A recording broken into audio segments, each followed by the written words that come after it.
Today I wanted to discuss the difference between Marie-Laure and Werner. This section of the book provides a lot of information on both characters and definitely presents their personalities in a similar Now, I definitely have some astronomy homework to do, so enjoy.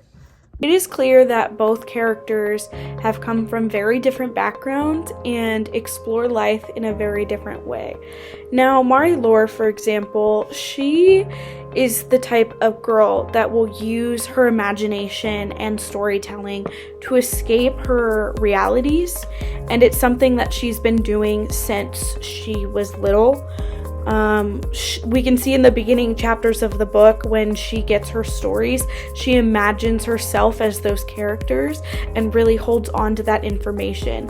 Another example of this is when in the chapter called Flying Couch, her and her uncle sit down on this couch and play an imagination game where they can go anywhere in the world that they want, and her uncle will try and make her feel like she's at that place. Now, this not only shows Marie-Laure's connection with stories, but it also shows her connection with others. Though Werner does not depend on these relationships, it's very clear that Marie-Laure is more dependent on others. Now, this could be due to the fact that she is blind. However, she connects with others outside of that fact. Going back to Flying Couch, she relates with her uncle in the fact that they both escape the outside world through imagination and storytelling. And in this example particularly, they went to the moon. So at the end of their trip, he's described as saying, in the faintest touch of dread returning to his voice, "Here we are, home." Now, this obviously brings out a question, and it's something that I've thought about. The tone he uses makes it feel like he is also dreading being in reality, and it makes sense that he uses his imagination also to escape.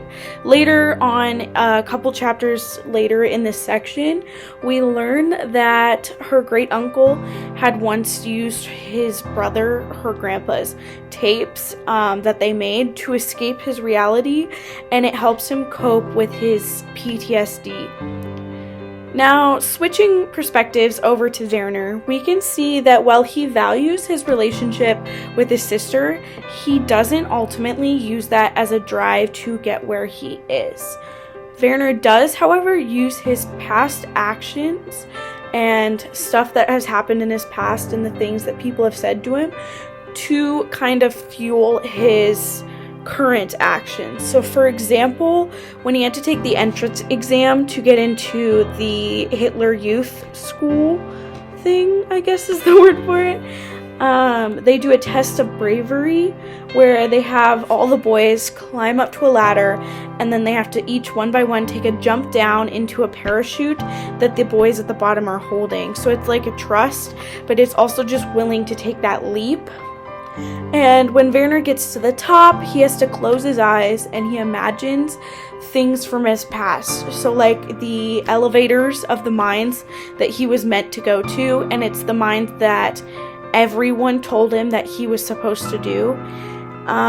He imagines the things like places his parents died. One quote in particular where he imagines his sister in the parlor windows, sealed behind the rain, watching him follow Corporal to Herr Shielder's house. It is clear that he takes his past memories and past visions to drive where he is now.